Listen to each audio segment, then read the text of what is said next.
Welcome to Anna Wolf in the Cabin. And here I share my own personal stories, narrated in a way that hopefully leaves room for you to make your own stories and help connect the dots. I am not a doctor nor a psychologist. I'm a person just like you, learning and unlearning the contrast that this one life has to offer. So let's go inside the cabin, shall we? I've been having these dreams lately where I'm able to perform exorcisms. Now, as crazy as that sounds, whenever I share these dreams with my mom, she says, "Oh no." Especially when the dreams take place in the spiritual realm. I guess it's because it's all the unknown, right? And one can't really explain it to others than to say, I know it's not my imagination. Sometimes I even hear directly from what I know to be God, angels, or receive messages for others through my dreams. It's a frequent occurrence.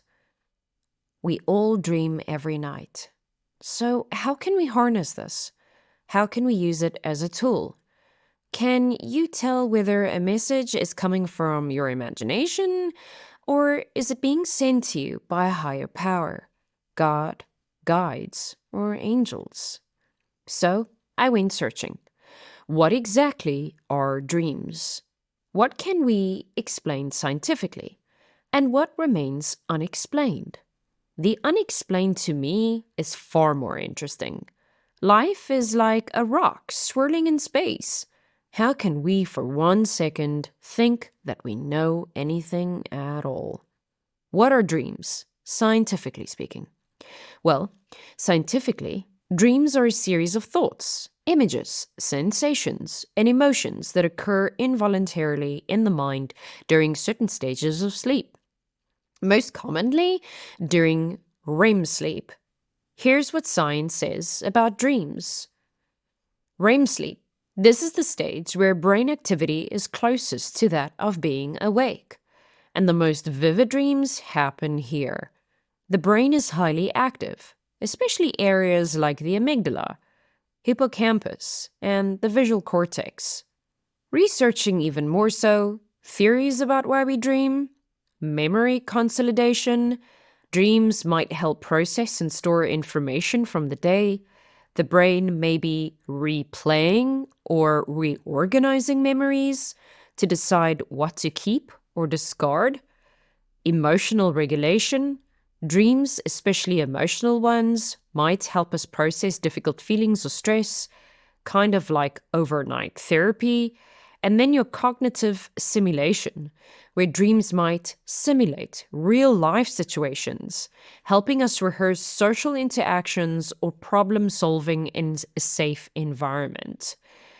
So, fun facts that are based on science are as follows, or at least the ones I could come up with. So, everyone dreams, even if they don't remember it. People usually have 3 to 6 dreams per night, lasting between 5 to 20 minutes each. Blind people also dream, and their dreams are shaped by other senses like touch and sound. And then lucid dreaming, where you're aware you're dreaming and can control it, is a real and studied phenomenon. Well, all this is valuable information. What happens when you start receiving intuitive messages, premonitions, or messages for loved ones to pass on or to pass forward messages of love, or things that... So, for example, I had this friend where her father passed away, and I knew that I haven't seen her for a while, and I knew I was going to see her for a coffee, and I was very much in her time during that time where her father did pass away. So many years passed, and, we thought we'd catch up for a coffee. But the day before I saw her for the coffee, I received a dream where her father came to me in the dream, and he gave me a very lengthy, very in detail message to tell my friend. So the next day, I was very hesitant to go and do it, but in the coffee, I said, You know me so well, you've known me for many years.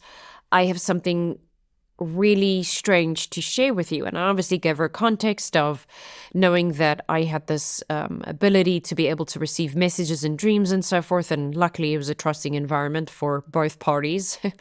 And I gave her all this information that her father gave to me in the dream. And a lot of it was information I didn't even know. And it felt quite weird sharing the information with her because a lot of it felt very unusual, very I want to say like creative. And I just knew that the thoughts and the images and the messages I received was not coming from my own knowledge. And when I told her everything, she started tearing up. She just was in awe and could not believe that this messages was sent to her in such detail. And that's where my journey started, was really about, wait, so is this at all possible? Have you ever had a dream that seemed to come true later? Please do share it on the comment section. And I also want to add something that boggles my mind. How the internet still uses words like supposedly, or maybe it's just a coincidence, or to describe these various phenomenons. The same way the internet divides our beliefs in politics and religion is the same way it views spiritualism. I wish we could all experience the supernatural realm of life, but perhaps that's exactly it. Maybe it's not vibrating on the same channel, which creates contrast, and that contrast is what helps us grow. So for now, that's my solace, knowing that we're expanding in our own time and in our own way. When my sister was younger, she had a dream where she was standing in the back of a truck while my cousin, that was 21 at the time, was driving. And tragically, he drove the vehicle into a streetlight pole and died on impact. What was the point of her being given the opportunity to witness such a tragic event? Why, as a child, was she able to channel this future occurrence? Here's one of my favorite quotes. Dreams are the royal road to the unconsciousness. What is transcendental dreaming? I often dream in transcendental states. I'll be flying in my dream, and when I wake up, I'm still flying. I feel like I'm soaring all day. There's a pull in my chest, my feet walk differently, and whatever mundane things happen during the day, the sensation of flying, of feeling free, stays with me. I've been rewatching all of the Matrix films, and this example dovetails quite well with what I mean, as I too can only fly a certain height in direct correlation to how much I surrender to the unknown, and not let fear hold me back. So, to take you back, in The Matrix, after Morpheus explains that Neo can bend the rules of the Matrix and even fly, Neo begins to test his newfound abilities, and at first he rises into the air, soaring confidently as he starts to believe in his power. However, as he begins to doubt himself, he hesitates, and that moment of doubt causes him to lose control. His confidence falters, and as a result, he plummets to the ground, crashing hard. This fall symbolizes the struggle between belief and doubt, showing that in the Matrix, one's perception and faith in their abilities directly influence what they can accomplish. This moment highlights Neo's internal conflict and sets the stage for his eventual realization he must fully trust in his potential to truly break free from the constraints of the Matrix. So, if you don't remember your dreams, here's what I suggest you do. So, try taking a bath or shower with Epsom salt and meditate before you fall asleep, if you're into that. Then, before you drift off, tell yourself, show me what I need to see. Show me. I'm listening. If after a few nights you still don't remember anything, that's okay. Just keep at it. It's a practice. How can you meet loved ones who have passed on? Or even guides, angels? Set your intention. Before you sleep, focus on your desire to meet your guide or your angel. You can say something like, I wish to connect with my guides tonight. This sets your mind to receive their presence. Create a peaceful sleep space. Clear your mind before bed. Meditate, journal, or light a calming candle. A peaceful environment helps facilitate spiritual encounters. Use visualization. Imagine a safe, sacred space where you can meet your guides. Visualizing this setting primes your mind for the encounter while you sleep. And ask for guidance. Ask specific questions like, please show me what I need to understand. This helps direct your subconscious mind to look for answers. Be receptive. Stay open to whatever comes. Messages might not always be clear at first, but trust your feelings and dreams as potential guidance from your angels. Keep a dream journal. Practice lucid dreaming, which is my favorite. Lucid dreaming allows you to be aware that you're dreaming and engage with your guides directly. Practicing lucid dreaming can deepen your connection to the spiritual realm. Trust your intuition. Use sacred tools like crystals, angels, angel cards, or rituals can enhance your connection. Tools like prayer, all of those aspects, try them out. Don't be afraid. The last one, be patient. It might take time to connect with your guides in your dreams, but stay consistent in your practices.